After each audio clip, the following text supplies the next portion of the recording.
Even though Jane was generally a pretty quiet person who appreciated her alone time, like driving in the car right now, it still had actually been really hard to completely transition to the slow pace of life outside the glitz and glamour of Hollywood, especially because her girlfriend, Marion Reese, still lived in LA.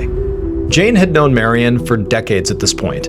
They'd started out as coworkers because Marion owned a production company and Jane had produced a lot of projects for her. Then at some point years ago, their relationship turned from a, working friendship into a full-blown romance, and they'd been involved ever since.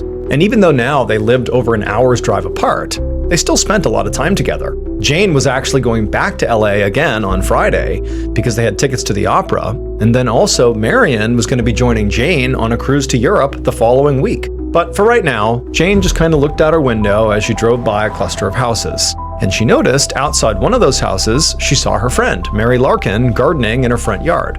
Jane had known Mary for years, and she was really Jane's closest friend in town.